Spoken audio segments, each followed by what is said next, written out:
Sob a proteção de Deus, declaro aberta a sessão desta terça-feira, 13 de junho de 2023, da primeira Câmara Civil do Tribunal de Justiça do Estado do Rio Grande do Norte. Registro que também nos acompanhará durante este mês o Procurador de Justiça José Braz Paulo Neto, representando o Ministério Público nos termos legais. Bom dia, doutor José Braz. Bom dia, senhor desembargador. É com satisfação renovada que eu gostaria apenas de dizer, desembargador, que é com satisfação renovada que eu volto a participar da sessão da primeira Câmara Civil.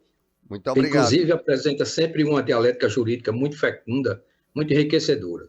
Obrigado. A presença de Vossa Excelência, com certeza, dará mais qualidade às nossas decisões.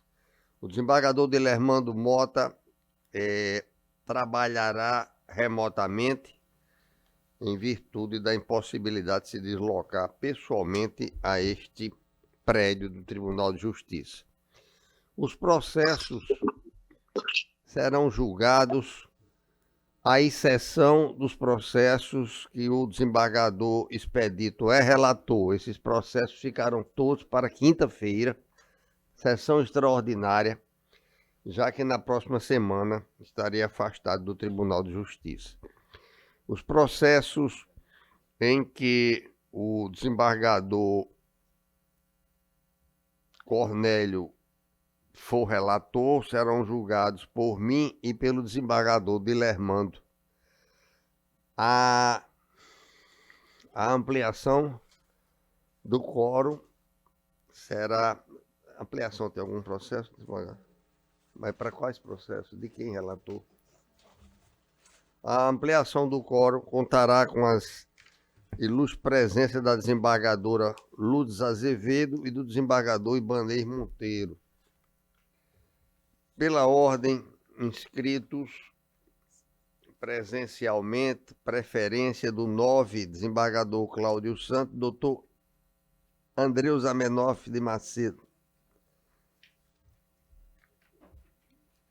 Pode usar a palavra, doutor. Vamos agilizar, porque são 40 e tantos.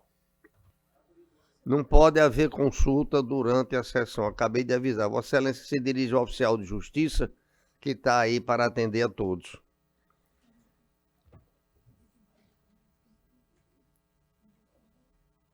Agora, esse processo, o desembargador Cornélio vai votar. É da minha relatoria. Então, não pode ser julgado. Vai. Ok. Então, os meus processos, que tem o doutor Bruno Henrique também, não podem ser votados pela falta do colega que vota na ordem. O 16 também, doutor Sérgio Simonetti, está presente, não vai ser votado hoje, porque o desembargador Expedito não está presente. O 43, dá para a relatoria do desembargador Dilermando Mota, doutor Clenildo Xavier de Souza, está presente?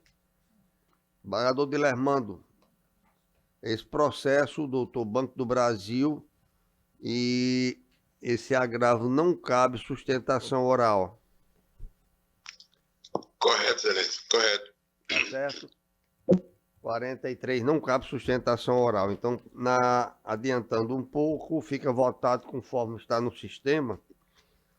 O 7 da minha relatoria, doutor Fernanda Fernandes.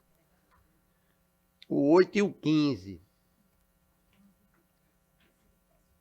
é Unimed, não podem ser votados porque o desembargador Expedito está ausente.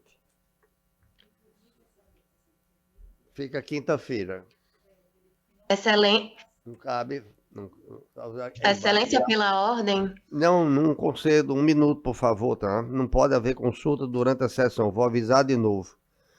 Os processos... Pessoalmente, os processos da Unimed, de relatoria 5 não e pode, 10. Por favor, a senhora não insista, porque não pode haver consulta durante o julgamento. Tem que consultar o oficial de justiça que está à disposição e os processos que vão ser julgados estão em pauta. Quero registrar mais uma vez que os meus processos e o do desembargador Expedito não vão ser julgados hoje, só quinta-feira. Ok? Novamente registrando. Esse 15 vai ser julgado porque trata-se de embargo declaratório. 15, embargo de declaração. Esse 15 vai ser julgado hoje conforme consta do sistema. As partes tomarão conhecimento através da publicação do acordo. Ok, doutora?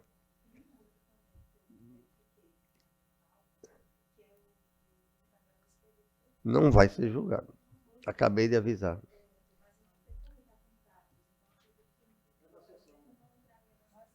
Não vai ser julgado. Só quinta-feira, de nada. O 42 e o 65 da relatoria do desembargador Dilermando Mota, que tem a doutora Fernanda Fernandes presente, serão julgados pelo desembargador Cornélio e por mim, que era a turma. 42. Doutora Fernanda Fernandes está presente. É a senhora? Por favor. O desembargador Dilermando está em mesa? Sim, Célio, tem mesa. Então vamos julgar aqui, a doutora advogada está com a palavra relativamente ao 42. A advogada já está iniciando a defesa oral. Pois não, doutora, vamos agilizar. Bom. 42 e 65. 42 e 65. Muito bom dia a todos os presentes. Ambos são de relatoria do desembargador, excelentíssimo desembargador Dilermando Mota. E o primeiro, o de número 42, é uma agravo de instrumento em que estamos tratando a respeito de uma decisão de primeiro grau, do juízo de primeiro grau, em que foi concedida uma tutela antecipatória para fornecer, para que o plano de saúde, o Unimed Natal, fosse obrigado a fornecer um medicamento à base de canabidiol. Vou avisar na hora. Muito bem. Observando melhor, me perdoe, primeiramente, muito bom dia, cumprimento a todos os presentes, o excelentíssimo desembargador presidente desta Câmara, o desembargador Cláudio Santos, o ilustríssimo senhor representante do Ministério Público, presente virtualmente, aos colegas advogados presentes nesta Câmara, física e virtualmente, e ainda aos colegas serventuários da Justiça que possibilitam que este ato ocorra aqui, através do seu trabalho. Bom, conforme havia antecipado aos senhores, e peço perdão por ter feito isso antes dos cumprimentos, mas é um processo em que tratamos a respeito do fornecimento, a parte agravada pleiteia pelo plano de saúde o fornecimento de um medicamento à base do óleo de canabidiol. O requerimento foi feito de modo administrativo, no entanto, por não verificar bases legais e contratuais para o fornecimento deste medicamento pleiteado, a Unimed Natal negou a solicitação. A parte inconformada ingressou em juízo, requerendo o fornecimento desse medicamento e mais indenização por danos morais em razão da negativa. O juiz de primeiro grau, ao conceder, justificou que, naquele caso, caberia a mitigação do rol. Trago aos senhores desembargadores a sustentação oral, defendendo o nosso recurso, no sentido de que, conforme bem detalhamos nos autos, falta ao pedido do agravado base legal e contratual para isso. Os medicamentos à base de óleo de canabidiol ainda estão na fase experimental, muito embora a gente tenha visto alguns avanços, mas não existe eficácia científica comprovada, segura, relevante, no sentido de que esteja comprovada para a patologia que está sendo tratada, né? Além disso, excelentíssimos desembargadores, verificamos na prescrição e no histórico médico do agravado que esta não foi a última via a ser pleiteada, a ser empregada para o tratamento das patologias que o agravado trouxe para o tratamento.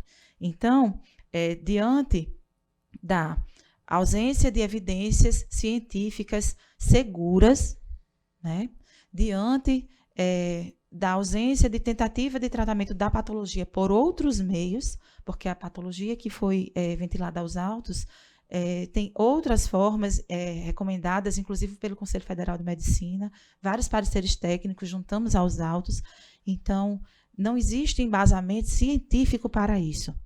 E, diante da falta de embasamento científico, a ANS não regulamenta o fornecimento do medicamento pleiteado pelos planos de saúde.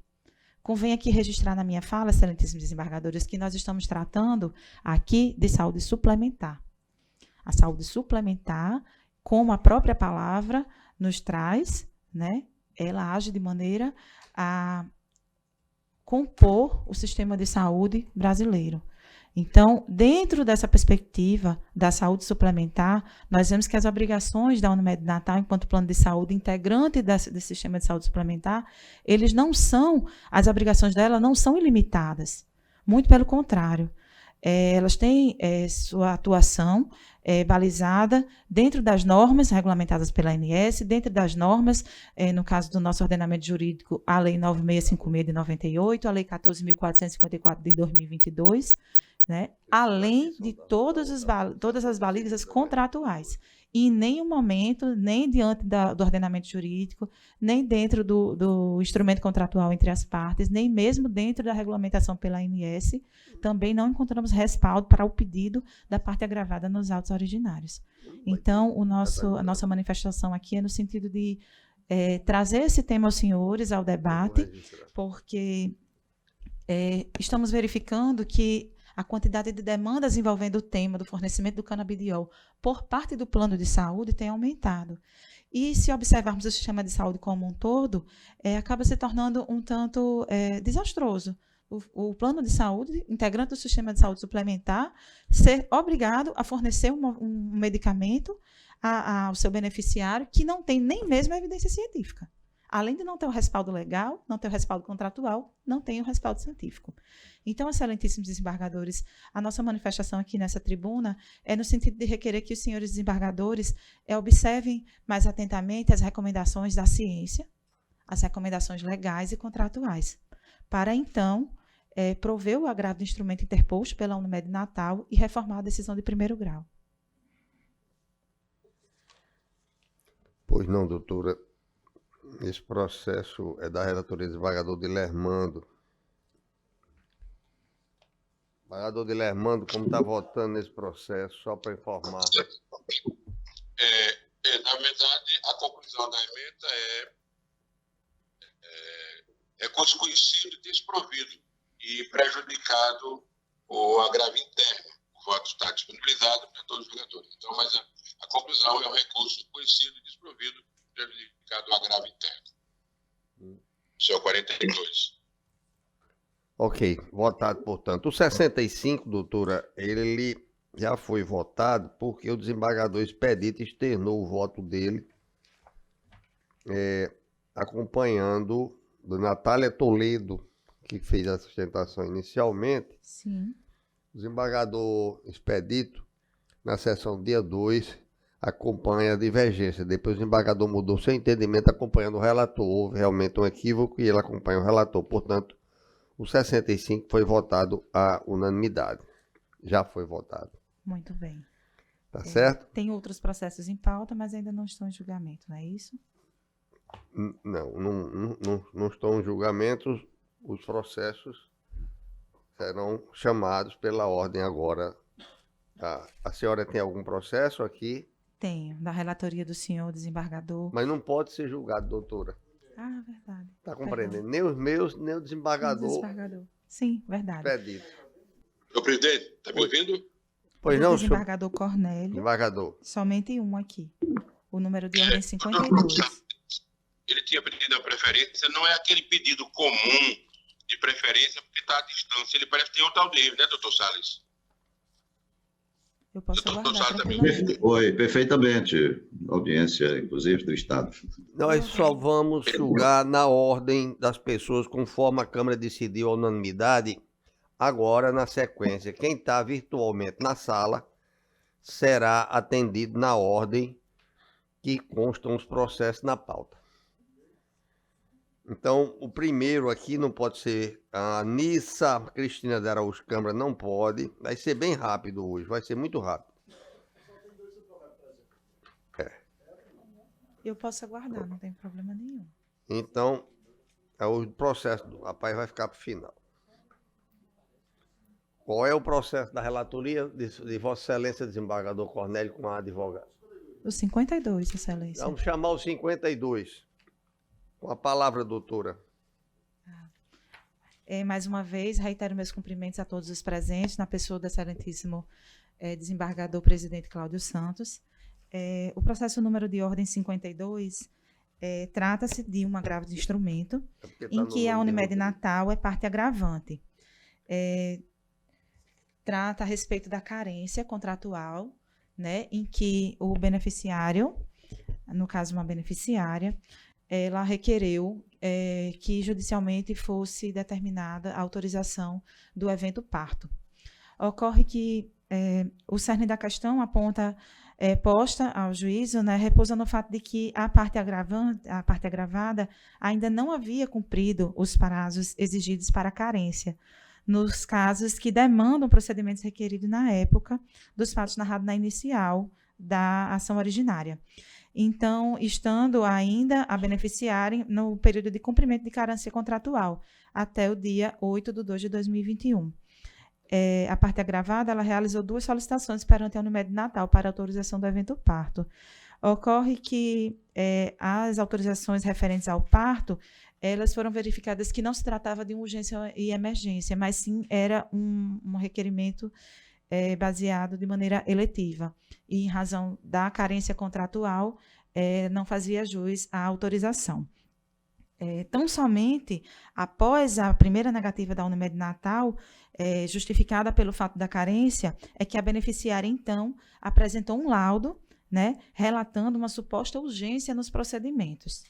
Tendo em vista a peculiaridade da situação, a cooperativa solicitou, então, pareceres técnicos da sua equipe, né, para melhor poder entender a situação que estava sendo posta à análise. E a doutora Camila de Medeiros Costa, né, e que assinou o parecer técnico que foi juntado aos autos, ela verificou que não existe nenhuma informação constante nos autos e nas informações médicas prestadas que denotem que a cirurgia cesariana que estava sendo pleiteada era de caráter de urgência. Gostaria de trazer aos senhores, e peço vênia para fazer a leitura de um trecho bem pequeno a respeito do parecer trazido pela doutora Camila Medeiros. Após a análise do laudo médico juntado no processo, temos que nenhuma das informações relatadas pela médica assistente configuram-se como indicativos de cesariana de urgência e emergência, pois a paciente, além de não estar em trabalho de parto, não apresentava nenhum sinal de sofrimento fetal e nenhuma das indicações para a realização de cesariana de emergência. Eu sempre registro a questão da emergência, porque é uma possibilidade de relativizar a cláusula contratual firmada entre as partes quando se trata de um caso de urgência ou emergência, o que não era o caso, senhores desembargadores. Desse mesmo modo, podemos verificar nos autos que as guias de solicitação para atendimento do beneficiário, elas também não relatam uma situação de urgência ou mesmo de emergência. Do mesmo modo, vemos que a própria agravada, na sua exordial, admite que o plano ainda estava em período de carência. Então, são diversos elementos que se somam dentro da documentação apresentada pela parte agravada, apresentada nos autos da ação originária e que trouxemos ao nosso recurso, que demonstram que não estávamos tratando de uma relativização do período contratual da carência. Certo? Trouxe aos senhores, no nosso recurso, a disposição expressa do artigo 12, inciso 5º da Lei 9656 de 98, que regulamenta os planos de saúde. No artigo 12, inciso 5, ele fala assim, que são facultadas a oferta, a contratação e a vigência dos produtos de que tratam o inciso 1 e o parágrafo 1 do artigo 1º desta lei, nas segmentações previstas no inciso 1 ao 4º desse artigo, respeitadas as respectivas amplitudes de cobertura definidas nos planos de saúde e referência de que trata o artigo 10, que é o nosso caso. No artigo 5º, né, ele fala assim, quando fixar períodos de carência no prazo máximo de 300 dias para partos a termo, e era o caso presente. Então, a previsão de carência, ela também pode ser vista no instrumento contratual que foi firmado entre as partes, né, e foi colacionado aos autos, e prevê uma carência de 300 dias para o evento parto. Então, excelentíssimos desembargadores, vemos que a conduta da Unimed Natal é muito clara no sentido de seguir todas as regulamentações, todas as disposições legais e contratuais. Eu sempre gosto de frisar nas minhas falas que, por vezes, a conduta da Unimed Natal ela pode ser tratada como uma mera liberalidade, um querer, algo motivado por algo muito subjetivo, que não é. Todas as condutas da Unimed Natal, em prol dos seus beneficiários, está sempre buscando seguir a expressa disposição da lei e a expressa disposição do contrato ventilado entre as partes. Isso, excelentíssimos desembargadores, trazemos aos senhores porque relativizar contratos firmados entre as partes, relativizar disposições legais, ela afeta não só aquele contrato tratado entre as partes, ela afeta a nossa segurança jurídica, a segurança jurídica do ordenamento pátrio, ela afeta as relações contratuais e, além disso, ela afeta a saúde atuarial e financeira dos planos de saúde. E trago isso aos senhores, excelentíssimos desembargadores, porque, por vezes, a gente vê... Recentemente, por exemplo, eu vi numa rede social, na página da ANS, uma comunicação informal, claro, de que alguns procedimentos estavam sendo colocados, disponibilizados no rol da ANS, ou seja, estava havendo uma ampliação do rol. E essa ampliação do rol da ANS, ela sempre é feita com base em evidências científicas, em estudos.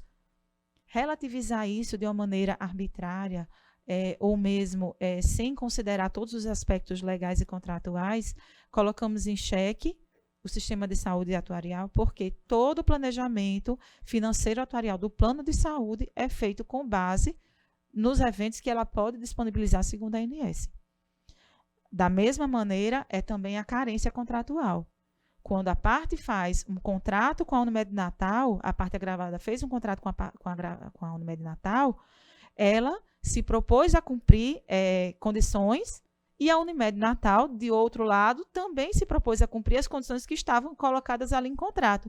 E há todo um planejamento para isso, de disponibilização de serviços e tudo que é relacionado a esse evento. Então, excelentíssimos desembargadores, trago aos senhores e reitero de que a conduta da Unimed Natal é uma conduta legal, não é uma conduta motivada pelo simples querer, mas sim balizas legais, contratuais, e que o beneficiário, no caso a parte agravada, estava ciente disso quando contratou, sabendo então que o evento para o qual ela pedia autorização não se tratava de um evento de urgência e emergência, mas sim um procedimento eletivo. Então, no sentido de requerer aos excelentíssimos desembargadores a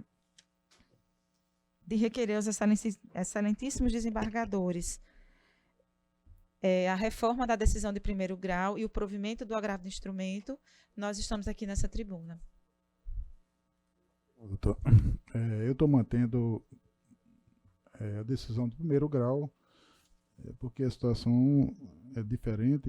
Na realidade, a médica que acompanha Jaísia Costa de Paiva, ela testou, né, que o parto precisava ser feito imediatamente, né, devido às condições de risco, estava a paciente e o feto. Então, por isso, não precisaria cumprir esse prazo de carência, é uma exceção. Então, estou mantendo a decisão de primeiro grau. Agradeço a oportunidade do debate e tenha um bom dia, uma boa sessão. Nós vamos agora da relatoria do desembargador Dilermando Mota. O 40 tem escrito o advogado doutor Fernando de Araújo Jales Costa, mas não cabe sustentação. 41, Alan de Freitas Cardoso, não cabe sustentação. Advogados inscritos.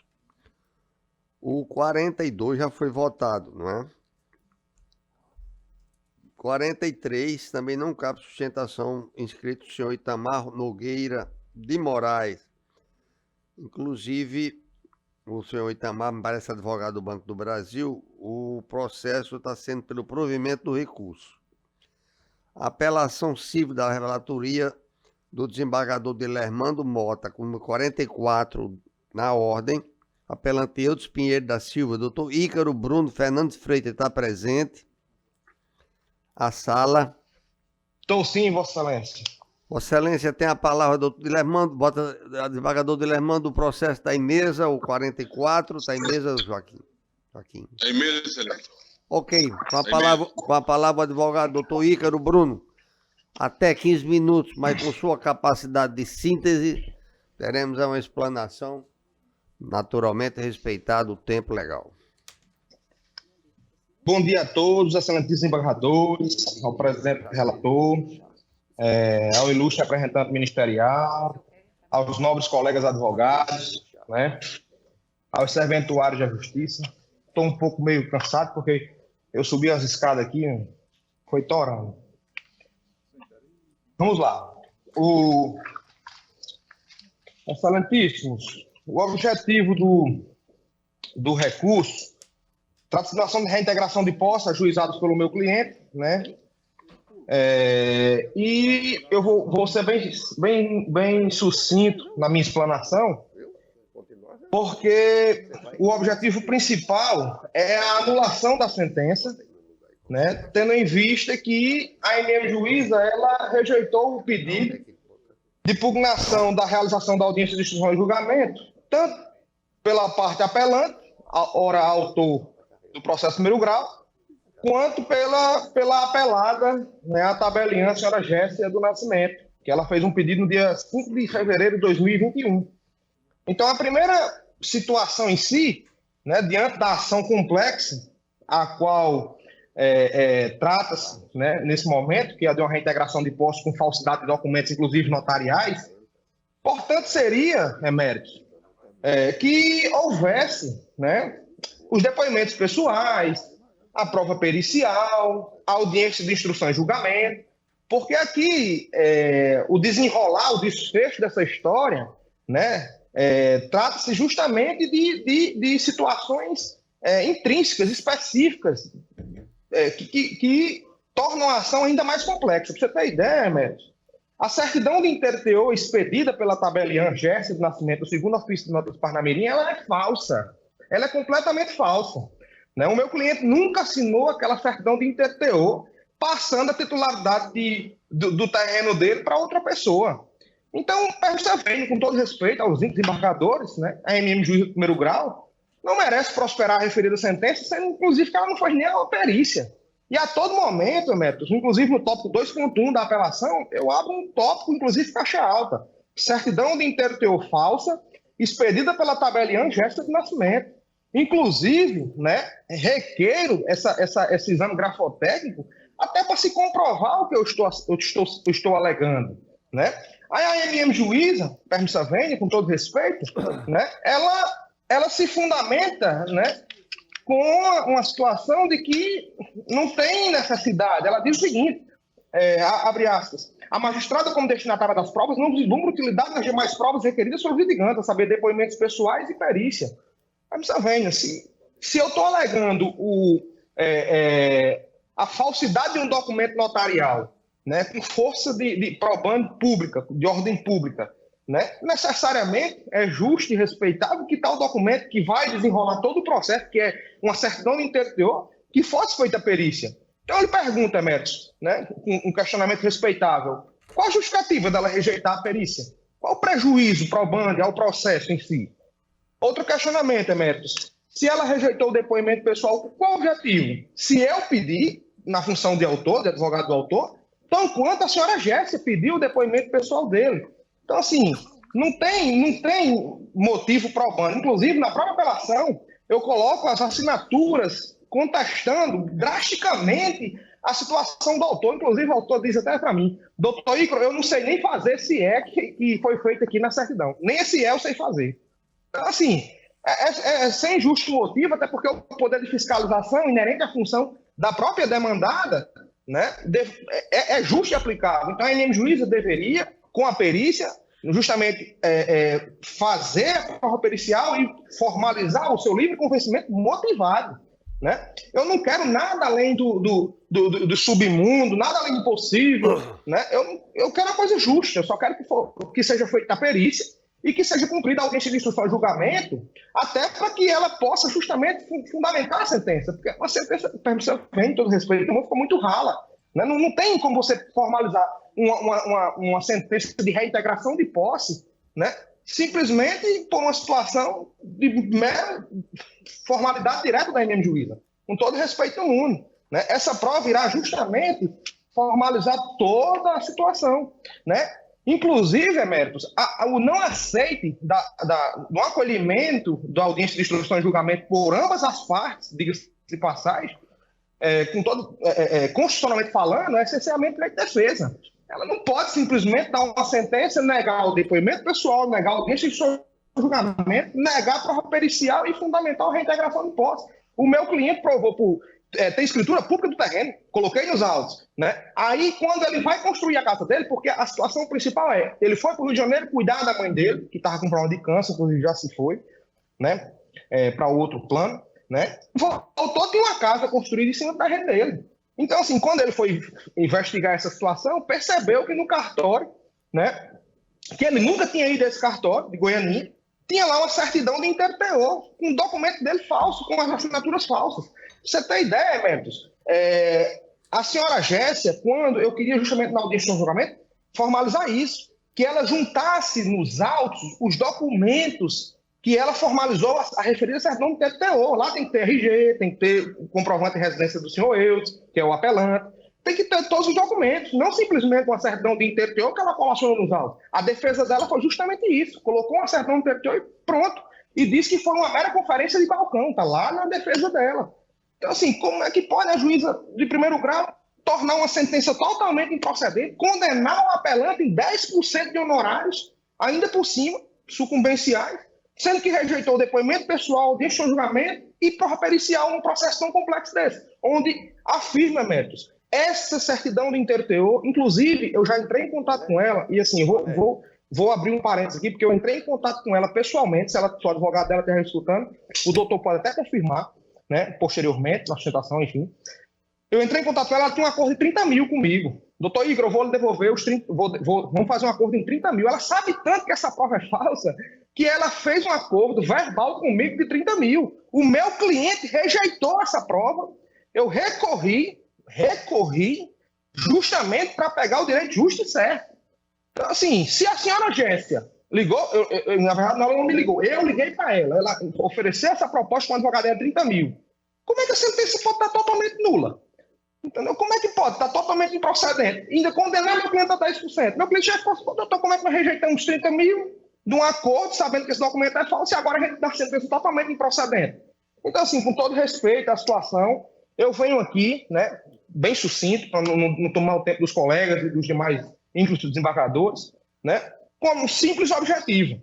Eu só peço uma coisa, pela honra de Jesus Cristo, que esse processo seja retornado ao primeiro grau, para que essa prova pericial e essa audiência de instrução e julgamento, num processo de reintegração de posse, diante da tamanha complexidade que é esse processo, com falsidade ideológica, com falsidade material, né, com falsidade documental em si, que envolve os dois, né, seja refeito, o juiz seja motivado, o livre convencimento dele. Garanto aos eméritos que a verdade vai vir de forma verdadeira, porque o que a juíza julgou aqui, ela foi induzida a erro. Certo? Como é que ela se embasa num processo tão complexo desse, sem um exame grafotécnico, sem nada? E eu dizendo a todo momento, inclusive a senhora Jéssica pediu audiência de instrução e julgamento. Acredito eu que seja para fazer um acordo, porque verbalmente eu já tinha um acordo com ela de 30 mil.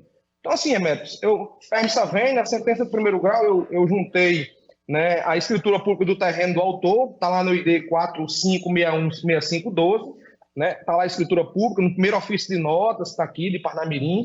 Inclusive, na própria apelação, eméritos, consta o print da própria escritura pública, né, para que não tenha nenhum tipo de celeuma. Inclusive, também junto à certidão de interteor falsa, peço justamente que seja coibido e seja remetido esse processo ao CNJ, porque o juiz de primeira instância é ele que tem a obrigação de fiscalizar as serventias notariais, né? Que seja remetido esse processo para o CNJ, porque isso aqui é falso, totalmente falso. Meu cliente, inclusive, eu fiz o teste, obviamente, para não colocar ninguém em erro. Pedi para ele fazer o nome dele aqui 10 vezes aqui no escritório e tentar fazer esse dele aqui de Eudes. Eu fiz isso na prática, né? Até para eu testar e saber se realmente eu posso fazer uma sustentação oral digna, de verdadeira, honesta, né? E realmente ele não sabe fazer mesmo, não. Ele é uma pessoa que tem um ensino fundamental, é funcionário público da KR, né? tem quarta série, salvo engano, e realmente ele não sabe fazer o E, que consta aqui, esse é bem cursivo, que chama, ele não sabe. Então, assim, dar uma sentença dessa, manter uma sentença dessa de primeiro grau, com essa nulidade aqui, automaticamente é um desfaltério, né? É uma situação gravosa e o devido processo legal, né? Também visto o documento ser nulo, simulado, viciado e até criminoso, diga-se de passagem. Inclusive, eu disse à senhora Jéssica, se o advogado dela que vai escutando aí, ele vai saber que eu disse isso. Né? Aqui é uma sustentação oral bem verdadeira, bem honesta. E o que eu quero, Emépios, para finalizar, é só que o processo seja remetido de volta ao primeiro grau, que a gente possa realmente vislumbrar a verdade dos fatos, que é isso que a justiça nos permite, e que a gente possa realmente ver essa questão da falsidade documental e a juíza formalizar novamente um convencimento justo e verdadeiro sobre os fatos reais circunstanciados. Satisfeito, Emépios? Pois não, doutor. Desembargador Dilermando Mota, Vossa Excelência é o relator desse processo. Pois não, eu quero primeiro parabenizar o nobre advogado pela sua garra, pela o compromisso com o cliente e com a causa. No entanto, de forma objetiva e bem breve, é preciso fazer uma distinção entre o juízo possessório e o juízo petitório. Nós estamos aqui em sede de possessória, e posse é fato, não é? Então, eu estou... A questão da perícia, não há data vênia, cerceamento de defesa, não é? Porque documento não prova posse. Tanto é que, em alguns casos, o proprietário de uma ação possessória, ele não tem o seu pleito deferido. Então, não está dizendo que não assista a diligência. Agora, em sede possessória, não é? Eu estou dizendo da minha emenda que não houve cerceamento de defesa não configurado, perícia que se mostra impertinente. É impertinente a perícia em sede possessória. Haja visto não possibilitar a demonstração do exercício da posse. Essa perícia que se pleiteia, ela não iria demonstrar posse é fato. Eu estava caminhando para o final, eu tenho aqui, então, pedido de possessório que não merece acolhimento. Autoapelante que embasa suas alegações tão somente em documentos cartorários, os quais não têm o condão de comprovar a posse sobre o bem. Ausência de provas do exercício de algum dos poderes inerentes à posse. Então, não esqueçamos isso. A grande questão aí, o cerne da questão, é que nós estamos trabalhando no contexto de juízo possessório. Não é? Isso é que é fundamental. E como posse é fato, ainda que houvesse a perícia, não comprovaria a posse. Pela razão pela qual eu estou, ao final, meu voto é pela manutenção da sentença, conhecendo e desprovendo do recurso. É o meu voto. Desembargador Cornélio. Eu estou acompanhando o relator, a princípio, né? E acho que o Vossa Excelência vai divergir, não é? Eu estou divergindo para anular e votar primeiro grau para produzir a prova, porque a posse está sendo baseada num documento que a parte diz que é falsa. Eu vou analisar, já que vai ter extensão de julgamento, a gente pode analisar, fazer uma discussão maior e quem sabe eu poderei mudar o voto. Mas por enquanto eu vou permanecer com o relator. Pois não, fica com extensão de julgamento 44 para posterior julgamento por 5 desembargadores. 45, doutora Natália Brito de Macedo. Relatoria, desembargador Dilermando Mota. Está presente a sala, doutora Natália? Sim, presente, Excelência. Vossa Excelência tem a palavra, doutora Natália, embora haja aqui parcial provimento para transferir o imóvel, bem como pagar a multa. Obrigada a todos. Eu vou dar seguimento à sustentação oral. Gostaria primeiramente de cumprimentá-los com bom dia, Vossas Excelências, representante do Ministério Público, colegas advogados, serventuários de justiça. E vou dar seguimento aqui aos pontos que gostaria de trazer em relação a essa apelação. Trata-se de um caso específico relacionado a descumprimento de cláusula contratual, e o contrato refere-se a uma permuta de imóveis, né? Eu não vou traçar tantos detalhes assim, mas vou tentar sustentar diretamente aos pontos relacionados à celeuma.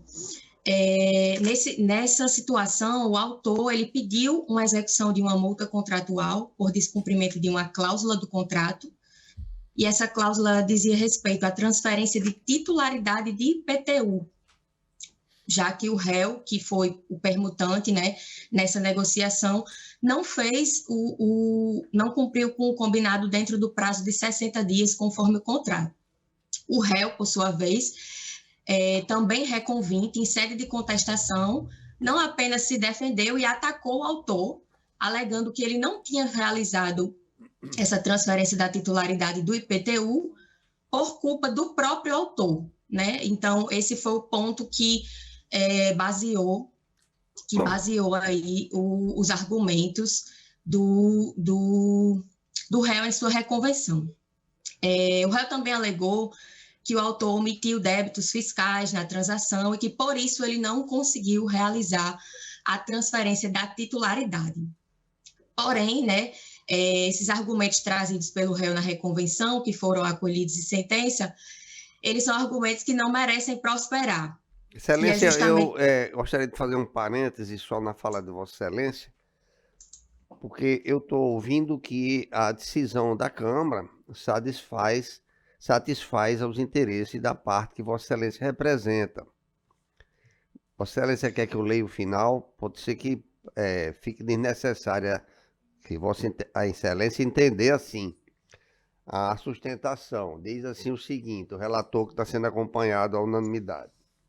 Ante o exposto, do parcial provimento ao recurso para reformando parcialmente a sentença, julgar improcedente a reconvenção e julgar parcialmente procedente a pretensão autoral, condenando o apelado reconvinto a transferir ao apelante o imóvel descrito no acordo, bem como pagar a multa, cujo quantum será ferido em liquidação. Isso satisfaz ao interesse de Vossa Excelência, ou afora isso, Vossa Excelência propõe alguma outra consideração da Câmara? Apenas para tornar mais produtivo o nosso trabalho, de Vossa Excelência também. Satisfeita, Excelência, satisfeita, porque a gente se programa para atender aos anseios do cliente, então, mas muito obrigada pelas considerações e pelo julgamento. Tenha um bom dia e bom trabalho na sessão. Muito obrigado pela compreensão, mas Vossa Excelência, se quiser continuar com a defesa, pode ser até que a gente muda aqui o voto. Viu? Não. Tá certo? Bom dia para a senhora, um bom trabalho. Bom dia, você também. Quando chegar a doutora Maria de Lourdes, nós vamos dar prioridade aos processos com ampliação de quórum. Na sequência, o 46, desembargador Dilermando Mota, advogado doutor Andriê Abreu e Francisco de Sales Matos. Com a palavra, primeiramente, o doutor Andriê Abreu está na sala, que é apelante. Estou presente, Excelência. Pois não? Estou presente. Posso começar? Pode começar. Primeiramente, bom dia a todos. Excelentíssimo senhor desembargador presidente desta colenda Câmara Civil, Paulo Santos, emérito decano e relator neste processo, desembargador Dilermando Mota, que engrandece e honra esta excelsa Casa de Justiça. E vindo do Oeste para trazer com sabência o desembargador Cornélio Alves. Caros colegas, ínclito representante do Ministério Público, serventuários, todos bom dia. Na sua infinita sabedoria, diziam os romanos, dá-me factum da motibiuris, e acrescentavam, iuri novit curia, ou seja, dá-me os fatos e te darei o direito. E o juiz sabe o direito. Trata o presente caso de um atropelamento em que resultou um veículo da Prefeitura de Santa Cruz, em 2003, que matou um menor filho de Simval Pedro Cardoso. Foram constituídas advogadas, 3 advogadas, só que só funcionaram 2. A petição é lacônica, quando apresentada se mostrava lacônica, imprecisa e deficiente. Digo isto porque elas só pleitearam indenização para cobrir os danos do pai do menor. Esqueceram de pedir, de pugnar por reparação por danos morais para a mãe do menor e seus 2 irmãos. Isto porque afigurava-se o dano reflexo ou por ricochete, que elas ignoraram. Depois disto, elas esqueceram de que o menor teria direito a uma pensão a ser paga pelo município de Santa Cruz, afora as despesas de luto, enterro e outras. Tudo isto elas olvidaram. Proferido o julgado, houve uma condenação vil, inócua, de R$30 mil, somente ao pai do menor, porque fora o que tinha sido pedido. 46?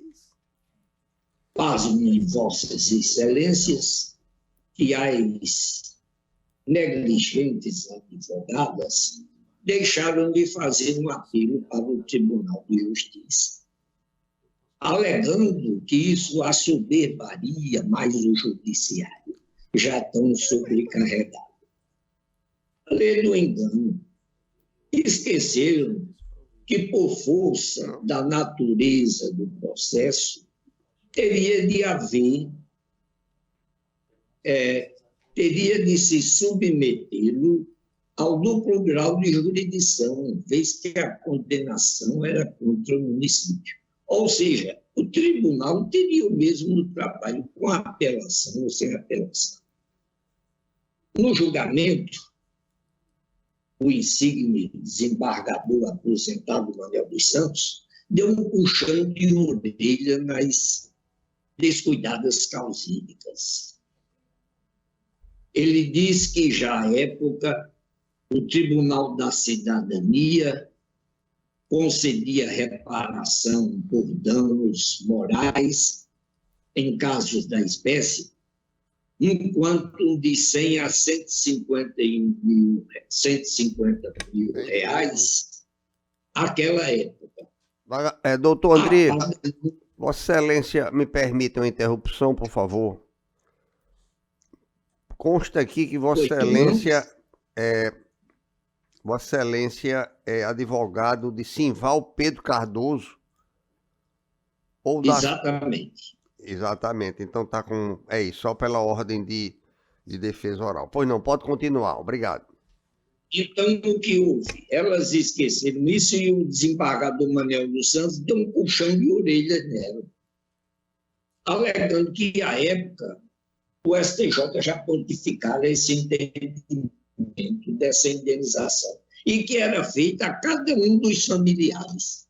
Ora, já à época, o ministro de saudosa memória, Saulo de Figueiredo Teixeira, em 15 de 4 de 2002, já concedera, no caso da espécie, indenização ao nascituro. A mãe estava grávida. É um acórdão paradigma que trata do RESP daquela Corte de Justiça. Então, ele colocou na indenização, proveu no recurso e acrescentou indenização ao nascituro, pela falta de o irmão não conhecer o outro, nem o pai ter condição de desenvolver a parte familiar. Depois disso, quero me reportar, porque a nossa tese é a nulidade de um contrato leonino e ordinário no qual constam o seguinte: 40% sobre o proveito econômico do processo. Multa mensal de 2%. Juros de 1% ao mês. São 3% em cada mês. E mais um salário mínimo a cada 6 meses, relativo à demora do recebimento dos honorários. Então, temos em 40%, o precatório está em torno de 125 mil e uns quebrados, seriam 50 mil.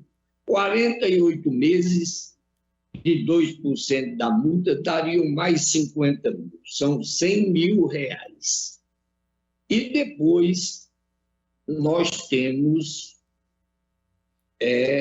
mais 50 mil reais dos juros de 48 meses a 2%, afora mais 1%. Então, totalizando essas esdrúxulas e incabíveis verbas cobradas de um homem do povo analfabeto que mal sabe ferrar o nome, somariam 150 mil reais. Como o precatório é de 120, ele teria de repor mais 25 mil reais. Então, excelências, houve uma sugestão, um entendimento entre as advogadas e o douto juiz de piso. Porque o douto juiz de piso fez um elogio à atuação das causídicas, dizendo que foi prestada uma assistência exímia, que foi condizente e que a parte obteve o resultado. Obteve resultado com prejuízo de mais de 100 mil reais. Assim, excelências, chamo mais uma vez a atenção para estas condenações que foram impostas ao homem que ferrou o nome no seu contrato. Não pode perdurar. O contrato é leonino, é onzenário, viola os mais sólidos pilares da advocacia e da verba honorária, tanto quanto ao EOAB, o Estatuto dos Órgãos do Advogado, como a legislação vigorante e a doutrina e jurisprudência reinantes, que tem traçado as diretrizes corretas e certas da cobrança da verba honorária. Então, o que resta dizer? As causídicas, com seu comportamento negligente e desidioso, deram um prejuízo ao humilde Simval Pedro Cardoso, com cobranças extorsivas, usuárias e incabíveis. Daí porque, entendo eu, alicerçado no direito, que vossas excelências, usando da consciência e do direito, votarão por anular in toto este amaldiçoado contrato honorário. Muito obrigado. Com a palavra, o advogado da parte adversa, o senhor Francisco Salles Matos, pelo tempo legal. Bom dia a todos e a todas. Com muita honra, cumprimento Sua Excelência o Presidente, o desembargador Cláudio Santos, o desembargador Delermando Mota, e o desembargador Cornélio, que se faz presente, e o insigne ilustre do Ministério, representante do Ministério Público, o doutor Braz Paulo. Cumprimento também todos os colegas, e de modo especial o doutor Andrié, velho amigo, colega, e cumprimento todos os demais colegas e os servidores do tribunal que tornaram possível esta sessão. Pois bem, a grande digamos assim, virtude, né, das nossas relações sociais é a possibilidade da dialética. Né? Então, como nós vamos demonstrar aqui, no decorrer da nossa sustentação, o estimado colega, Dr. Andrié, né, ele, digamos assim, atropelou os fatos, né, e, na verdade, carregou muito mais numa questão, né, de outras situações do que propriamente da relação contratual. Mas vamos lá. Trata-se aqui de um contrato de prestação de serviços e honorários advocatícios, né, onde as contratadas, então, colegas, estimadas advogadas, né, atuaram com toda seriedade e desvelo nesse processo. Né. Mas vejam bem, excelências, esse contrato fora celebrado ainda no ano de 2003, né, e veio a ser questionado no ano de 2015. Portanto, aí, né, nós temos bem mais do que 10 anos, praticamente 12 anos, né, quando este contrato já estava prescrito. Então, a gente aproveita o ensejo aqui para arguir esta preliminar de prescrição. Bom, outras situações que nós podemos aqui considerar, né, é que o contrato foi celebrado ad êxito, né? Então, e além disto, não obstante, né, além de ad êxito, né, também nós, as colegas advogadas, exatamente porque o contratante alegava que tinha urgência no recebimento dos valores, pois, como o próprio colega Andrié aí realçou, trata-se de pessoa muito pobre e queria receber, né, o mais rápido possível, né, para exatamente custear suas situações lá, e com toda razão, né? E por isso não tinha condições de indenizar, por exemplo, os deslocamentos sequer das causídicas à comarca de origem, que é a comarca de Santa Cruz. Então, todo o tramitar, todo o caminhar do processo, e lembre-se que, à época, nós não tínhamos a beleza virtual que temos hoje, a riqueza virtual, né, carecia de idas e vindas das nobres causídicas a Santa Cruz. Isso tudo elas custearam com seus recursos. Então, vejam bem, senhores, honorários ad êxito, nada anormal, né, de que seja fixado de modo que os valores não venham a superar 50% daquilo que do sucesso da causa em favor, né, do contratante. E aqui não foi o caso, né? O contrato celebrado ficou em 40%, né, mas ficaria em 30%, mas ficou em 40%, exatamente por esse custeio, né, das advogadas. Se considerarmos isso numa perspectiva econômica, né, o que não for aventado pelo nobre colega, então, na verdade, talvez esses honorários fiquem aí em 20%. Né? Bom, isso são apenas estimativas aqui. E, enfim, excelências, com relação à questão que o emérito colega levantou aí, pautou, né, nós temos a comprovação, inclusive exarada em sentença, como o próprio colega falou, expressou, né, na sentença de mérito, onde o juiz da vara da comarca de Natal, que presidiu o processo, reconheceu que as advogadas prestaram os seus serviços com exímio, né?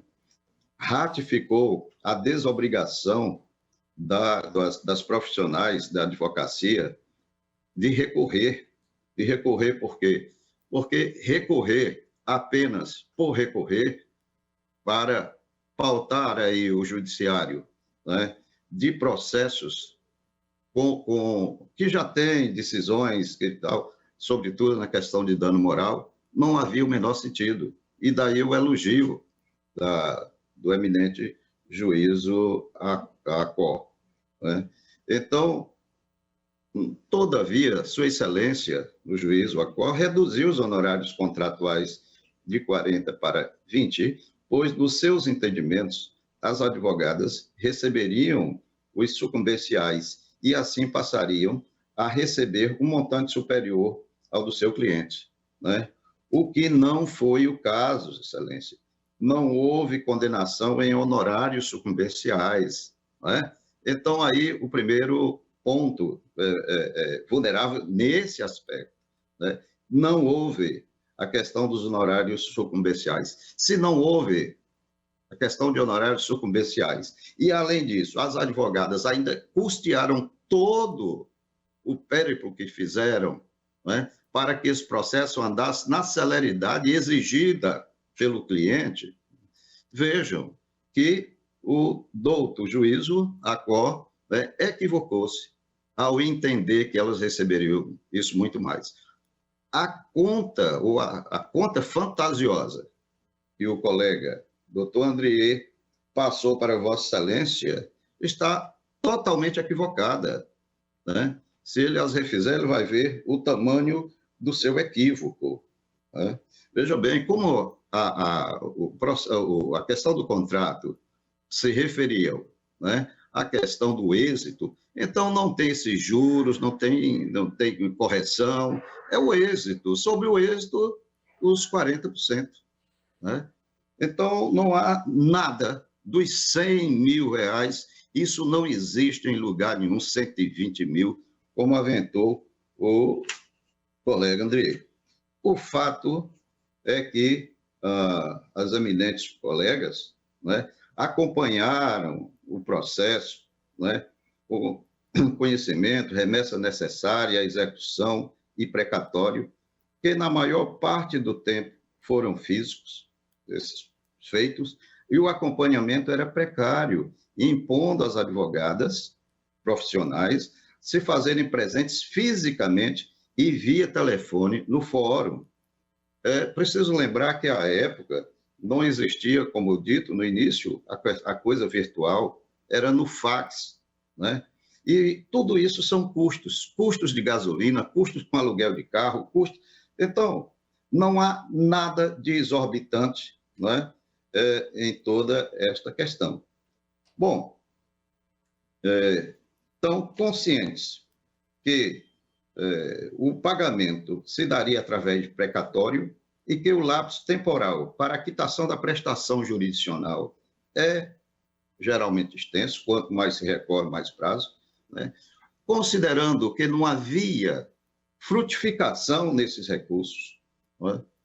E com conhecimento das jurisprudências, nessa perspectiva, não se cogitou da possibilidade de recorrer, né, às várias instâncias pelos motivos aqui já delineados. O valor da condenação era condizente com o entendimento das instâncias superiores, né, do nosso TJ e de STJ. Se as profissionais visassem apenas a questão financeira, poderiam interpor recurso, buscando que a condenação do município réu à sucumbência, todavia não valeria a pena, pois prejudicaria o cliente, conforme ele próprio demandara, né? Na demora do recebimento dos valores indenizatórios e o valor da condenação, existia grande chance de se manter diante do entendimento dessa excelsa corte. Pois bem, não é imposto ao advogado apelar, quando entender que seria em vão, principalmente quando se tem conhecimento dos entendimentos jurisprudenciais atualizados. A decisão das advogadas foi de responsabilidade profissional, ao optar pela seriedade e profissionalismo, isto como reconhecido pelo juízo da própria vara. E, em sendo assim, excelências, para ultimar-se, caminhando aqui para o final, as apelantes requerem essa corte, essa egrégia corte, que seja reconhecido a declaração de prescrição, conforme aventado inicialmente, tendo em vista o prazo para a reclamação das cláusulas do contrato, que se expirou desde o dia 15/9/2013, e a demanda somente foi protocolada 1 ano e 7 meses após. Bom, como Vossas Excelências, caso Vossas Excelências não reconheçam a prescrição, que a gente aqui para argumentar, que reforme a sentença de mérito no sentido de o contratado ou apelado pague a título de honorários contratuais o valor que for ajustado entre as partes, mesmo porque estão, digamos assim, bloqueados, não é? Tornando assim válido e irretocável em sua integridade.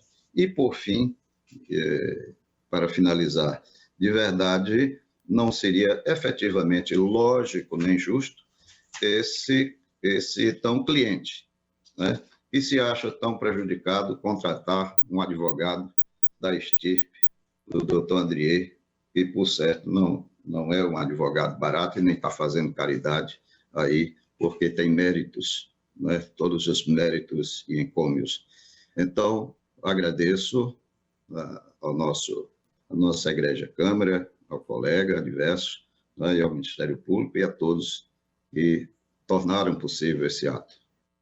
Um abraço a todos e a todas. Muito obrigado pela parte. O relator, adiantando um pouco, o desembargador Dilermando está mantendo a decisão, mas o desembargador Cornélio pede vista do processo, não é isso, desembargador Cornélio? Vossa Excelência pede vista. Eu vou aguardar o voto de vista. Vossa Excelência quer falar alguma coisa, desembargador Dilermando? Só para dizer o seguinte, o advogado, o novo advogado, primeiro quero dizer da satisfação imensa do contato agora com o doutor Andrier, depois de muitos anos. Conheci o doutor Andrier lá no Xeridó, quando eu estava começando a minha judicatura, que vai completar agora 43 anos. Prazer imenso, doutor Andrier, viu? Ainda que virtualmente, nosso contato. Também louvar tanto a sua fala como a do doutor Francisco Serafim, ambos meus amigos. Agora, eu sei que já foi pedido o vídeo, mas quero dizer o seguinte, a preliminar trazida agora pelo nobre advogado Francisco Salles não foi aventado no recurso, razão pela qual não foi abordado. O meu voto está assim para as partes para o conhecimento, embora o pedido de vista. O meu voto, eu estou encaminhando o voto pelo conhecimento e desprovimento do recurso. E digo assim, a emenda: civil processual civil, apelação civil, ação ordinária, sentença de procedência, apelantes réis que patrocinaram o apelado autor em outro processo, tem pactuado um percentual de 40% a título de honorários contratuais, cláusula cota litis. Artigo 38 do Código de Ética da OAB. Juízo sentenciante que reduziu os honorários contratuais para 20%, sob o fundamento de que a quantia a ser recebida pelas recorrentes, somada à verba sucumbencial, superaria o montante devido ao apelado, manutenção da sentença que se impõe ajuste contratual, que o torna mais justo e equilibrado no conhecimento e desprovimento do recurso. Para que os advogados tomem conhecimento, mas o desembargador Cornélio acabou de pedir vista. Né? Mas esse é o meu voto. Pois não. Pedido de vista, desembargador Cornélio, aguardo o voto de vista. Na sequência, nós temos aqui os 47, Jonatas Santos Souza, relatoria do desembargador Dilermando Mota. Está presente, doutor Jonatas Santos Souza?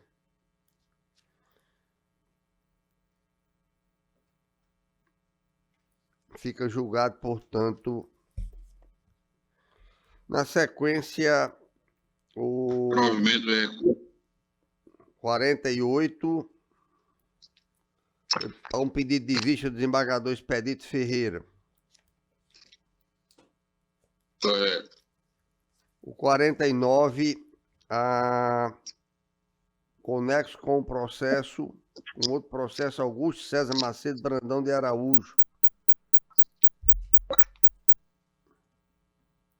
Desembargador Cornélio Alves, juntamente com 50, não se pronunciando, temos por julgado os processos 49 e 50, com a inscrição do doutor Augusto César Macedo Brandão de Araújo. 51, doutora Cátia Maria Lobo Nunes. Desembargador Cornélio. Doutora Cátia. Doutora, mas não consta aqui.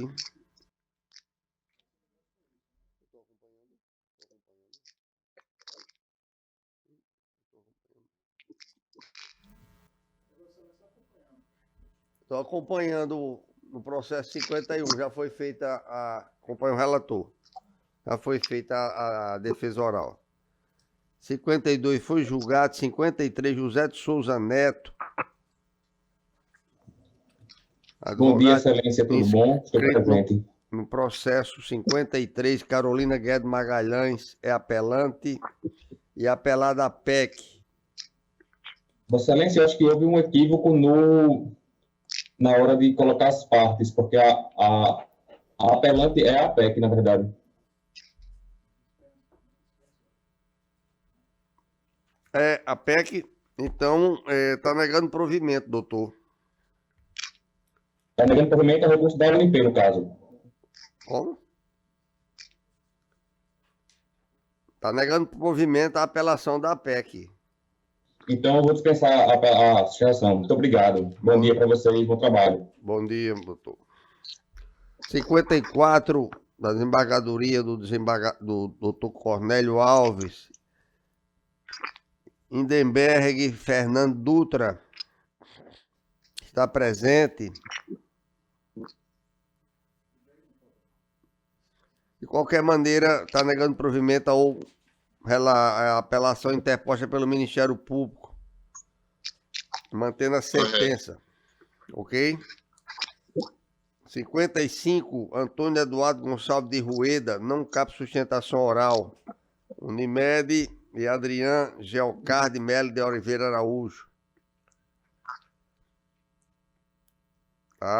O relator está acolhendo os embargos, prestando efeitos infringentes só para integrar o teor disputativo sem modificação da decisão de fundo. 56, Rafaela Barbosa Alves. Zayama Cíntia Galvão Ferreira. Embargador Cornélio. Acho que está com vista para Vossa Excelência, não? Tá, Carlos? Está com vista, não está em mesa, não é? Isso mesmo. Processo não está em mesa. Mas não consta aqui, viu, doutora Jaqueline? Não consta o pedido de vista aqui no 56. 57, inscrito o doutor Rost Vilmar Fux. É apelante Luiz Nunes Sobrinho, apelado Carlos Alberto Costa e outros. Doutor Rost Vilmar Fux. Portanto, doutor Rost Vilmar Fux está presente à sala. Presente, estou aqui, excelência. Vossa Excelência é apelado. Fala pelo apelado. Perfeito. Carlos Costa e Carlos Vanzelé. Está mantendo a decisão, doutor. Perfeito. Então eu dispenso a sustentação, justamente foi pelo improvimento da apelação. Um bom dia para Vossa Excelência. Obrigado, agradeço. 58, a relatoria do desembargador Cornélio Alves ainda é Ivan Galvão de Araújo. Pelo apelado Cíntia Batista Chaves. Está em mesa, está em sala. Também a decisão da corte nesse processo 58, Ivan Galvão de Araújo. É o senhor Ivan Galvão de Araújo. Exato, excelência. Bom dia. Bom dia. A decisão da Câmara está sendo mantida. A decisão da Câmara está mantendo a decisão de piso. Mantendo a sentença, é isso? Vossa Excelência fica satisfeito com o resultado ou quer que a gente mude? Não. Excelência, só considerações quanto aos honorários de sucumbência. Excelência, Vossa Excelência haverá de ver na decisão publicado o acórdão, ok? Pois não. Bom dia para Vossa Excelência. Nós agora vamos trabalhar com o processo de extensão de quórum. Com prioridade para o 62. Bom dia, doutora Lourdes Azevedo, desembargadora mais jovem no plenário do tribunal. Para fazer, qual é o desembargador Expedito?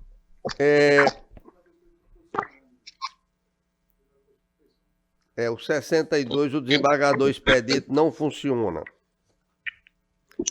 Nós vamos julgar o processo da relatoria do desembargador Dilermando Mota e vão funcionar o desembargador Cornélio, desembargador 62. Com a palavra, doutor Aurino Giacomelli, Bernardo Giacomelli Carlos. Muito obrigado, senhor presidente. O processo está em mesa, não está, desembargador Dilermando?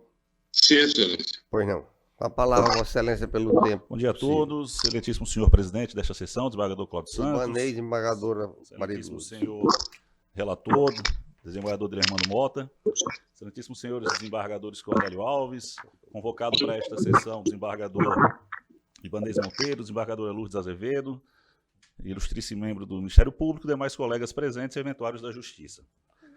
Trata-se do presente apelo. Eu represento a parte apelante, a empresa Banco do Nordeste, empresa Jodiesel, Rio Norte, num processo revisional contra o Banco do Nordeste.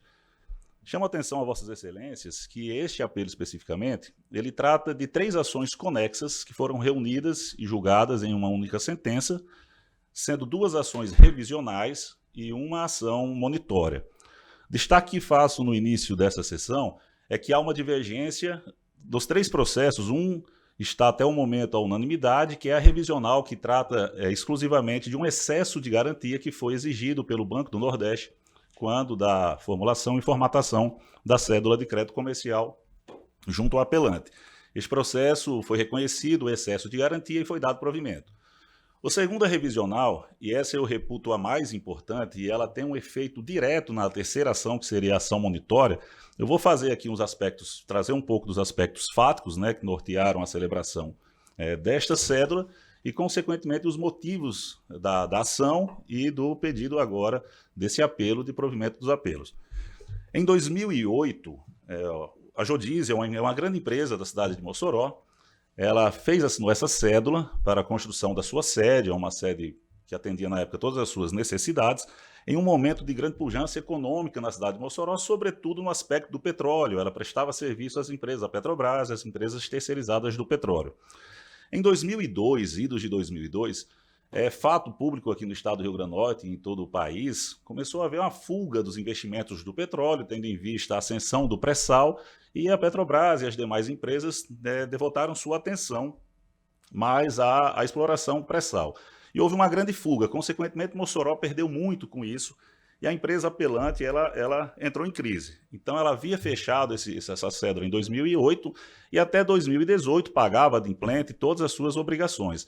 Quando ela se viu na iminência de entrar num estado de inadimplência, ela procurou o Banco do Nordeste para fazer uma renegociação desta cédula, até mesmo porque o Banco do Nordeste é o banco fomentador, né, da nossa economia e desenvolvimento econômico de nossa região. Naquela ocasião, esse é um fato muito importante. Ela veio a Natal, sentou-se numa reunião com o Gerat, que é a gerência de recuperação de ativos do Banco do Nordeste, e fizeram lá as negociações. Ela havia protocolizado um pedido fazendo um cronograma de pagamento.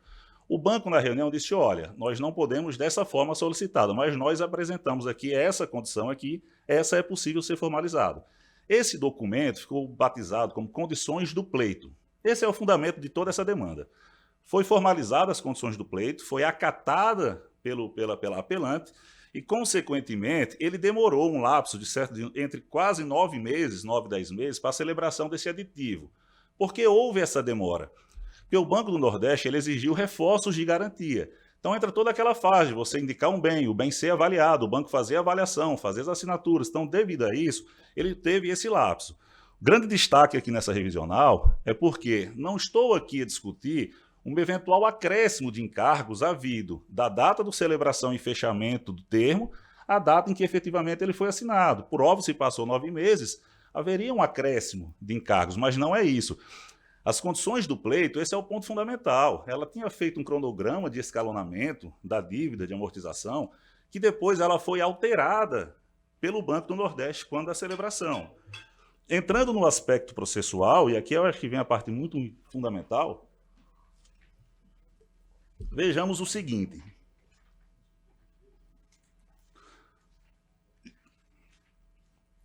E aqui eu chamo a atenção aos desembargadores convocados. Vou pedir Wender para fazer uma leitura. Houve no início litis o deferimento de uma tutela de urgência antecipada, onde se reconheceu essas condições do pleito, até porque, e é interessante que se chame, que na apreciação, o desembargador Virgílio, a desembargadora Lourdes, na apreciação dessa antecipação do tutela, ela foi feita pelo juízo de piso após a formação do contraditório. Foi iniciada a ação, a juíza singular deu prazo para a contestação e depois, após a formalização do contraditório, ela sim o deferiu. Abre aspas. Isso significa que não se trata de revisão das cláusulas remuneratórias e financeiras puramente. Trata-se da revisão da forma de pagamento e amortização da dívida, permitindo ao devedor, ao mesmo tempo, a adimplência das parcelas renegociadas e a manutenção de suas atividades comerciais apoiada pelo próprio demandado. Essa foi a decisão interlocutória. Dessa decisão interlocutória, foi enfrentado um agravo de instrumento. E no agravo de instrumento, que foi julgado na época pela Terceira Câmara Civil, o eminente relator, o desembargador Dr. Paulo Maia, convocado naquela ocasião, concluiu o acórdão com a seguinte conclusão. A verossimilhança das alegações encontra-se evidenciada nos autos, já que restou demonstrado a negativa por parte da agravante da proposta inicial de reescalonamento da dívida. E aqui, veja bem, desse julgamento unânime pelo tribunal, era só matéria de direito esse processo. Não houve mais instrução processual. Foi, inclusive, caso de julgamento antecipado da lide. Essa matéria que nós estamos discutindo aqui, ela foi discutida em sede de agravo, claro que naquele momento em cognição sumária, mas a matéria apreciada é exatamente a mesma dessa, que era matéria de origem em questões jurídicas, sobre as condições do pleito e a alteração na hora de firmar o aditivo. E o tribunal julgou unanimidade, mantendo aquela adesão interlocutória. E cite-se também que em sentença, tanto quanto no início do processo, como em sentença, houve o reconhecimento da questão do consumidor, que se tratava de matéria de direito do consumidor. Com a inversão da prova, qual era o ponto controvertido principal do processo? Era se a demora no firmamento do segundo aditivo, quem deu causa. E o juiz sentenciante reconhece, em que pese o Banco do Nordeste não ter comprovado que não deu causa a demora, a morosidade no fechamento, aí ele entende que pelo lapso temporal passado, haveria sim que ser alterado. Então veja, nós estamos tratando questão de matéria de consumidor, inversão do ônus da prova, a matéria controvertida, que era quem deu causa, ficou provado que o Banco do Nordeste deu causa à demora no firmamento do segundo pacto, e ele fez uma alteração substancial na forma de escalonamento do aditivo. Portanto, Vossas Excelências, é o motivo da nossa revisional. E eu chamo bastante atenção também, que esse é um ponto fundamental, de tanta importância, que nesse processo específico, essa já é a terceira sessão que eu venho sustentar, o Banco do Nordeste não apresentou contrarrazões, o Banco do Nordeste não se habilitou para sustentação oral, porque para o Banco do Nordeste não há diferença no julgamento desse processo. E eu explico por que não há diferença. Porque a origem da cédula originária, digamos, o crédito que ela tem, ela vai receber. A divergência está na modalidade, no escalonamento. Então não há divergência, não há prejudicialidade, não há prejuízo ao Banco do Nordeste. Do lado contrário, há um grande prejuízo à parte apelante. Por isso que eu clamo a Vossas Excelências que neste julgamento vejam com bastante atenção o voto divergente, o voto vista que foi proferido pelo desembargador Cláudio Santos, presidente dessa egrégia Câmara, que reconheceu e observou essa alteração indevida e imprópria feita pelo Banco do Nordeste quando o segundo aditivo da cédula, que causou toda essa prejudicialidade à apelante. Consequentemente, sendo revisado este contrato, a ação monitória ela perde o seu objeto. Por quê? Porque o instrumento monitório que ali está sendo feito a cobrança, ele está com base no segundo aditivo, que é esse segundo aditivo viciado, porque ele alterou as condições do pleito por ele mesmo proposta e depois alterado. E diga-se, com bastante ênfase, no processo, o Banco do Nordeste, ora apelado, ele não faz impugnação das condições do pleito, ele reconhece, não, eu apresentei as condições do pleito são essas, apenas fundamenta que pela demora tinha que haver alteração, mas a demora foi causada pelo banco e isso está aprovado nos autos também. Então, por tudo isso, Excelência, eu vou fazer só o último destaque também, que do voto do processo que está unanimidade, desembargador Cláudio Santos, Vossa Excelência observou, o desembargador relator, ele deu provimento ao apelo em um dos processos e ele faz um arbitramento dos honorários sucumbenciais. Né? Ele não faz em percentual sobre o valor da causa, como comanda o Código de Processo Civil. Mas um fato interessante que eu chamo a atenção é porque são 3 processos. Na origem, o apelante, ela tinha sido julgada improcedente as 3 ações. E nas 3 ações, o juiz de piso condenou em 10% de honorário sobre o valor da causa, assim como comanda a norma do Código de Processo Civil. O desembargador relator, o desembargador Tilermano, Vossa Excelência dá provimento e não faz essa mesma regra do CPC em percentual. Aí ele reduz e faz um arbitramento para R$30 mil. Contudo, nas outras 2 ações, se é o entendimento do relator, de Vossa Excelência, do desembargador relator, de que não é para ser aplicado um percentual sobre o valor da causa, nos outros 2 processos, que o juiz de piso arbitrou 10% sobre o valor da causa, deveria haver um redutor também, mantendo essa mesma proporcionalidade e se tornasse equânime com o que foi feito agora em grau de apelação. Então, também destaco essa questão dos honorários, que seja estabelecido e respeitado a norma do Código de Processo Civil, percentual sobre o valor da causa, e peço o provimento do apelo e, consequentemente, a procedência das 3 ações, as 2 ações revisionais, e a improcedência do rito monitório pela perda do objeto, uma vez que o processo revisionado, que tem que se respeitar as condições do pleito, altera substancialmente o ponto monitório. São esses os motivos que peço o provimento e essa atenção especialíssima dos desembargadores aqui convocados para esse rito de ampliação. Agradeço. Não há advogado da parte adversa. Desembargador Tilermano, Vossa Excelência quer acrescentar algo? Não, Excelência. Pela ordem de julgamento, desembargador Cornélio. Eu quero acrescentar, Osvaldo, porque é o seguinte, o meu voto que consta aí é de maio de 2013. Então ele precisa atualizar, 2013 não, 2020, né? Aliás, foi por causa desse voto divergente que esse processo ainda está rendendo até hoje, 3 anos depois. Porque se eu tivesse votado acompanhando o relator naquela época, que ela pela improcedência, ele teria se julgado naquela sessão. Mas essa discussão toda valeu porque depois que o doutor Aurino fez a sustentação aqui, uma sustentação brilhante e muito eloquente, o desembargador Tilermano já mudou o voto, o desembargador Cláudio pediu vistas e discordou do relator. Na realidade, como falou o advogado, são 3 ações julgadas numa só sentada, 2 ações revisionais, uma questiona o excesso de garantia e a outra para prevalecer um acordo que as partes tinham formalizado. Essa primeira eu já tinha votado a favor, que é do excesso de garantia, e eu vou ser prático e depois eu vou juntar o voto escrito. O excesso de garantia é o seguinte, a devedora firma devia R$3.720.000 e o banco exigiu uma garantia de 12 milhões. Aí já dá para prever que tem um excesso muito grande e eu estou julgando procedente essa parte. Essa ação revisional em relação ao excesso. A outra revisional de respeito a fazer valer um acordo que eles tinham acertado aqui em Natal, no escritório, a empresa e o banco.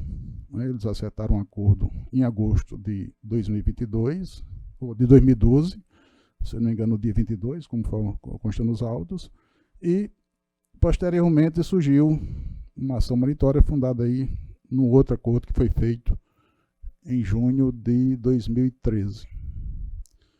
Aí começou a discussão.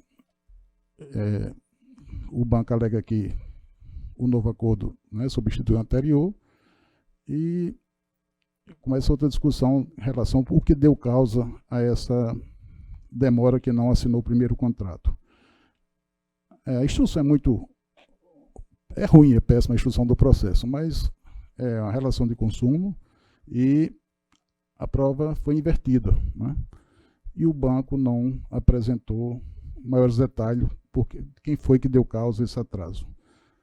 O que há nos autos é que há uma dúvida em relação à garantia dos bens, essa demora, mas percebe-se que Márcia, que era a esposa de Francisco Lindo Johnson, né, faleceu, e isso de qualquer forma atrapalha, né, essa garantia, né, porque tem processo de inventário, às vezes o herdeiro também não quer aceitar, dá em penhora, mas de qualquer forma, quando assinou o outro aditivo, o banco aceitou um outro bem em substituição a esse, né, desse Francisco Lindo Johnson, que poderia ter aceitado logo no início daquela primeira negociada. E não aceitou, né, mas aceitou na segunda etapa. Então esse assunto aí, essa questão, para mim, ela cai por terra, porque eu aceitei depois, poderia ter aceitado logo no começo e ter feito aquele primeiro acordo, ter assinado logo, né, e não assinou. A outra coisa é que o banco disse, não, ele assinou a segunda, então elimina a primeira. Mas segundo consta nos autos, a empresa assinou, o representante assinou porque estava meio constrangido. Eu sou devedor, eu quero pagar, coisa e tal, tinha medo da empresa ir para o SPC e terminou assinando. Mas ele foi questionar na justiça, ele entrou com uma ação revisional 6 meses depois. Quer dizer, de qualquer forma, fica essa prova de que ele assinou praticamente forçado, não queria ter assinado. Então, eu estou vendo que o desembargador deve mandar procedência uma, revisional, e desembargador Cláudio Santos da outra. Embora que Vossa Excelência, eu acho que tem que adaptar o voto de Vossa Excelência para falar sobre a primeira revisional, né? Que não fala. Então eu estou jogando procedente as duas. Eu estou jogando procedente as duas. Eu vou acrescentar invertendo o ônus da sucumbência para...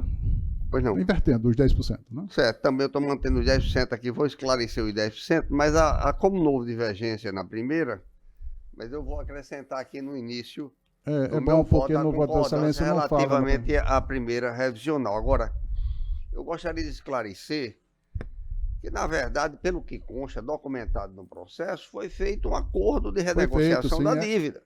A empresa apresentou a proposta, o banco aceitou, vieram aqui em Natal, fizeram o acordo. Depois o banco apresenta um documento diferente daquele e diz que foi um novo acordo. Eu acho que a parte foi induzida em erro e foi agredida na sua boa-fé objetiva, porque se trata realmente de um banco público, praticamente um banco, a Sociedade de Economia Mista, mas é um banco público, portanto, mais ainda do que todos, com dever de primar pelo que foi acertado.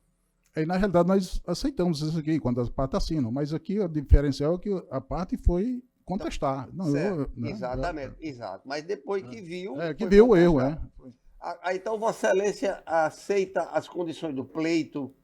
Eu dou procedência em 2 revisionais e improcedente a monitório. Ok. Eu vou acrescentar no meu voto. Eu vou apresentar o voto escrito. Pois não. Eu vou acrescentar apenas que esses 10% dos honorários dos sucumbenciais valem para todos os processos, no meu voto, ok? Estou invertendo o ônus, né? Invertendo o ônus. Exatamente. E quanto à primeira, apenas registrar o meu voto concordando com a posição do relator, que foi a unanimidade. Pela ordem, vota o doutor Ibanez. Com a divergência do desembargador Cornélio. É isto? Fica até melhor, que ele é mais novo que eu. Não, ela não... Bom, o desembargador Cornélio muda a questão. E os honorários em relação... Porque também tem uma discussão sobre a incidência dos honorários. É isso mesmo. Eu estou invertendo o que na sentença foi fixado 10%. Estou invertendo, né, porque ele está tendo o êxito total. Né? Para todos? Para todos. Isso. Tá. Então concordo com Vossa Excelência. Desembargadora Lourdes Azevedo. Com a divergência, Excelência, e acompanhada da sugestão, não é, da modificação feita pelo desembargador Cornélio. Os 10% seria sobre o proveito econômico, né? Ficar mais... Então, como fica vencido o desembargador relator parcialmente, apenas numa ação, Acredito que o desembargador relator fica para o desembargador relator atual fica para o acórdão, não é? Que deve ser lido nas próximas sessões. Ok, desembargador Dilermando? Vou apenas acrescentar no meu voto aquele aspecto do primeiro processo e a extensão dos 10% para os 3 processos. É assim que votado por maioria nos outros 2 processos. Ok? Bom dia, doutor. Na sequência, a extensão de voto, nós não podemos hoje votar os processos que o desembargador expedito esteja vinculado, ou seja, relator, mas tem o 60, Graziela Abreu Nazário de Oliveira, um voto divergente dos colegas. Eu sou relator, Banco Bradesco. Está em sala a doutora Graziela Abreu Nazário de Oliveira.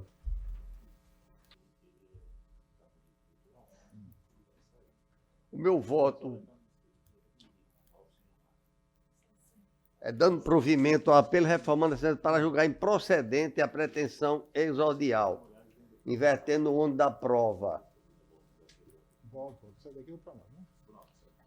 Então, eu entendo que não há de se falar em repetição de indébito, nem muito menos em reparação de danos morais. Este é o 60. Esse é o 60. O relatório, estou dando provimento ao apelo do Bradesco. O juiz julgou procedente a inexistência da dívida relativa ao contrato de empréstimo. O problema nesses casos assim, colegas, é que o dinheiro entra na conta da pessoa. A pessoa diz que não deve, não fez o contrato, enfim, que não assinou. Aí, o dinheiro do banco entrou na conta. Essa é a questão. Como vota? Desembargador Ibanez. Concordo com o voto de Vossa Excelência. Desembargadora Lourdes Azevedo. Acompanho Vossa Excelência. Então, por maioria, mantendo o voto do relator. Na sequência, desembargador Dilermando Mota, nós temos Leonardo Vasconcelos Braz Galvão, 61. Voto divergente meu, 61. Doutor Leonardo vai fazer defesa, está presente a sala. Sim, Excelência, estou. Por favor, Vossa Excelência tem a palavra pelo tempo regimental. Eu sou impedida nisso. Agradeço. Esse processo não pode ser votado do Leonardo, porque agora mesmo a doutora desembargadora Lourdes Azevedo está alegando Impedimento, Excelência. impedimento. Haja visto as suas relações de ordem pessoal com a Prefeitura de Currais Novos, que é parte.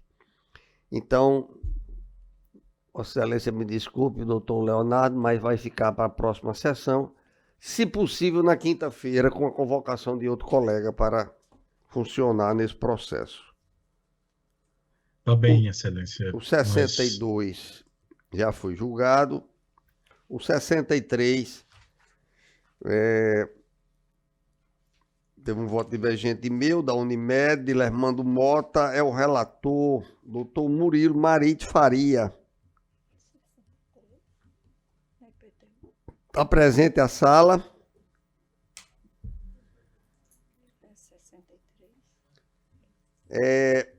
O meu voto divergente no 63. Houve uma anuência da desistência do pleito, condenação honorária da torta. A sentença veio homologando o pedido de desistência e condenando a parte autora ao pagamento das custas processuais e honorários fixadas. Depois de recurso, em exame, a recorrente alegou que o dispositivo sentencial é resultado de uma equivocada interpretação dada pela parte recorrida, que levou o juiz a erro, bem como deve proceder à revogação da sua condenação honorária, os quais partiram do equivocado pressuposto de eventual pedido de desistência.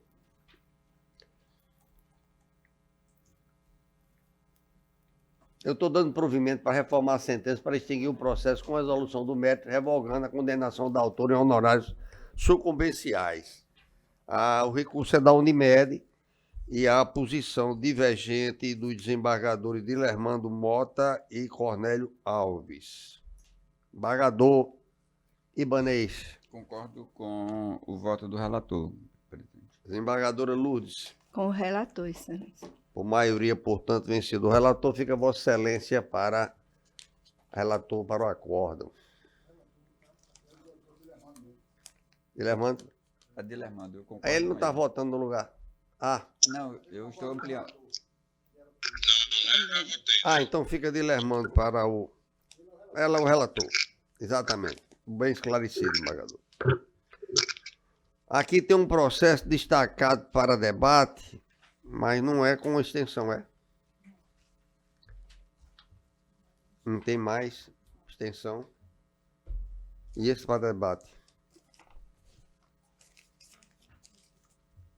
Bom, Vossas Excelências quiserem ficar presentes à Câmara, nos darão alegria adicional, a mais ainda do que vê-los e participar dessa sessão, mas estão dispensados. Muito obrigado, presidente. Peço permissão para sair da sessão. Peço permissão para sair também. Tem o 64 da relatoria do desembargador Dilermando. Esse processo eu resolvi acompanhar o desembargador Dilermando, 64. O desembargador Cornélio já havia votado. Ok? Está me esclarecendo? Eu peço a compreensão do desembargador Dilermando e do desembargador Cornélio para que nós possamos até amanhã alinhar essa sessão da quinta-feira e realmente julgar os processos pendentes. O desembargador Expedito, eu vou falar com ele para que possamos ter uma sessão quinta-feira muito produtiva, porque na outra semana, por questão de revisão de saúde, eu não estarei aqui. Então, temos toda a obrigação de dar celeridade aos processos. Embargador Dilermando, Vossa Excelência quer acrescentar algo, alguma coisa?